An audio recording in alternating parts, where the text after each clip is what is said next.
subscribe jangan lupa gitu aja.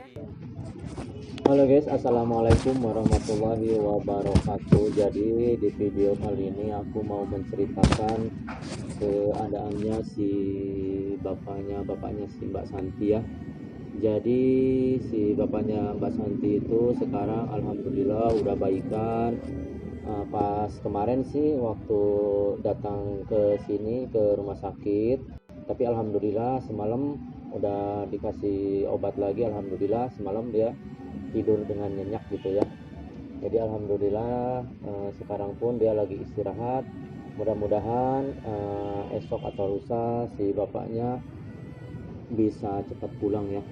Jadi kronologisnya kenapa si bapak itu bisa sakit seperti itu.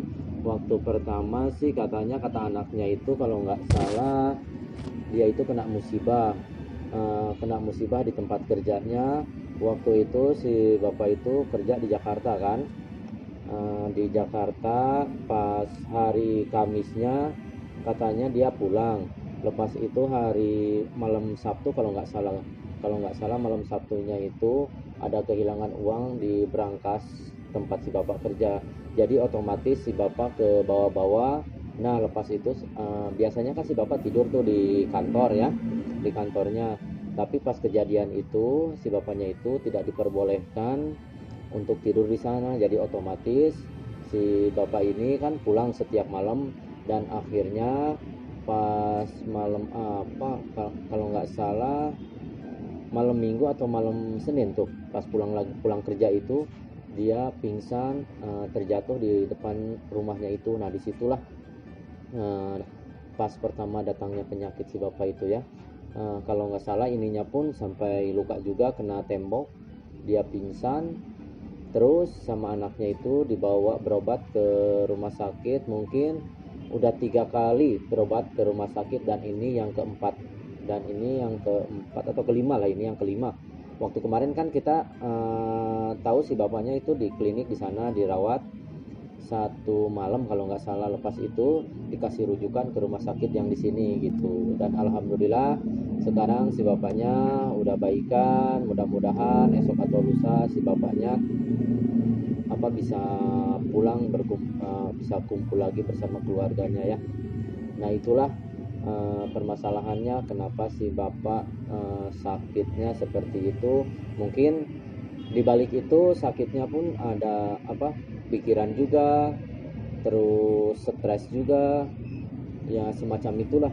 Mungkin karena dia udah faktor umur atau usia juga udah tua gitu ya, karena kerja waktu itu pulang setiap malam gitu dari Jakarta ke Cicurug itu dia pagi pulang malam, pagi pulang malam, dan akhirnya kondisinya ngedrop. Nah disitulah datangnya penyakit. Tapi alhamdulillah berkat anaknya juga yang selalu gesit mengurus ayahnya, alhamdulillah sekarang si bapak alhamdulillah sehat.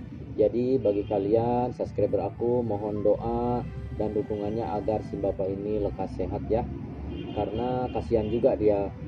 Ibaratnya kasihannya gimana ya, dia itu di pikirannya itu pingin kerja gitu. Tapi dengan keadaan seperti ini, keadaannya sakit kayak gini kan nggak memungkinkan si bapak itu untuk bekerja ya. Mudah-mudahan dengan adanya kisah ini, ibarat perjalanan hidup ini, si bapak bisa menjadi lebih baik ke depannya ya. Jadi biar dia lebih berhati-hati nanti dikala dia bekerja kembali ya. Tapi itu pun nanti saya pun nggak tahu ini si bapaknya mau kerja lagi ke sana atau kayak gimana nih, saya pun kurang tahu juga ya. Tapi mudah-mudahannya si bapak cepat sehat dan bisa berkumpul dengan keluarga lagi lah ya, dan bisa ketemu sama si mbaknya, si Mbak Santi, dan semuanya bisa berkumpul. Dan si Mbak Santinya pun mudah-mudahan lekas sembuh dan bisa berkumpul juga sama bapaknya juga ya. Soalnya kasihan juga lah kayak gitu si, ibaratnya kalau misalkan si Mbak Santi harus seperti kayak gitu kan kasihan juga. Mungkin keluarganya pun jadi pikiran juga. Jadi mudah-mudahan bagi semua subscriber aku, mohon doa dan dukungannya, mudah-mudahan baik si Mbak Santi, baik si bapaknya, mudah-mudahan dia lekas sembuh ya. Dan semalam pun kita kurang tidur juga sih ya, soalnya kita semalam tuh nunggu si bapak, tapi ada juga si suami kakaknya yang nunggu sekarang ini di atas itu, di kamar si bapak itu sekarang lagi nunggu. Jadi semalam kita nunggu itu 4 orang semalam, 4 orang, kita bertiga sama satu lagi udah pulang, satu lagi, dan yang satu ada di atas ya. Jadi sekarang kita lagi nunggu anaknya untuk giliran untuk jaga. Mudah-mudahan anaknya ini dia sehat, soalnya semalam saya telepon katanya dia lagi sakit meriang, panas dingin, mungkin dia kecapean juga ya, tapi ya mau gimana lagi lah, kita harus sabar menunggu dan mudah-mudahan kita semua pada ikhlas, dan apapun yang kita korbankan buat si bapak, buat semuanya, mudah-mudahan kita lelah kita dibalas dengan pahala yang setimpal oleh Allah Subhanahu wa taala ya. Ya, kita gimana ya? Pokoknya yang pingin tahu ceritanya si Mbak Santi, kenapa dia sampai di jalanan, kenapa dia sampai kayak gimana, pokoknya saksikan terus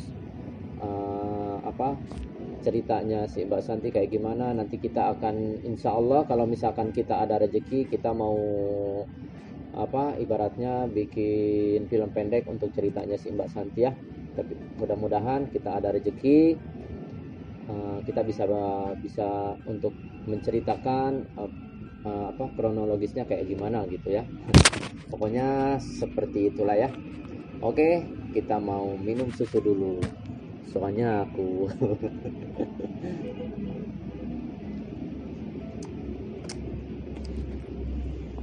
nah seperti itulah kisahnya kenapa si bapak ini sakit gitu ya. Kasihan juga lah, di rumah kalau nggak salah dia tinggal sama anaknya yang ketiga, menantunya sama cucunya. Jadi dia tinggal di rumah tuh berempat gitu. Kalau misalkan si Mbak Santinya pulang, berarti dia tinggal berlima gitu. Jadi nggak ada istri.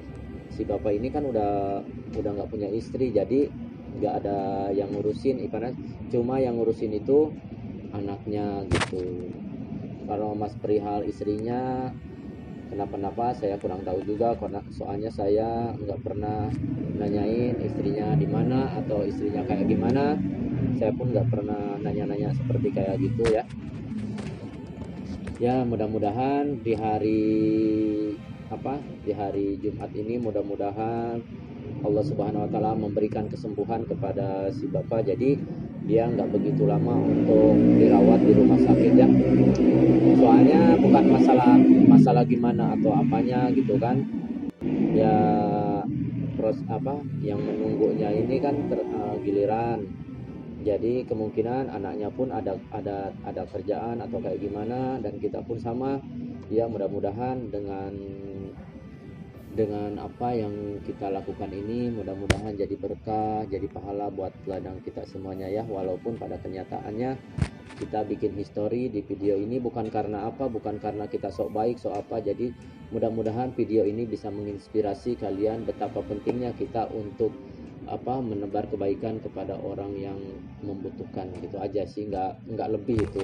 Kalau masalah kalian mau menilai video aku kayak gimana, itu hak kalian juga, karena yang memberi pahala, memberi rezeki, ibaratnya bukan kalian, hanya Allah Subhanahu wa taala yang memberikan rezeki semuanya. Cuma kalian pelantaranya, ya itulah ibaratnya aku mohon dengan sangat mohon doa dan dukungannya, mudah-mudahan si Mbak mau si bapak lekas sembuh aja. Itu aja yang aku inginkan. Bagi kalian subscriber aku, enggak henti-hentinya aku mohon doa dan dukungannya ya. Oke,